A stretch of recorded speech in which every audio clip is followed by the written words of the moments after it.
స్థితిలో నన్నాదరించి నన్నింతగా నీవు హెచ్చించితివే.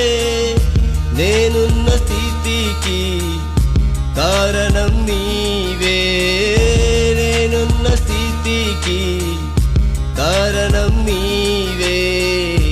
అందుకే నా జీవితం నీకర్పిస్తున్నాను,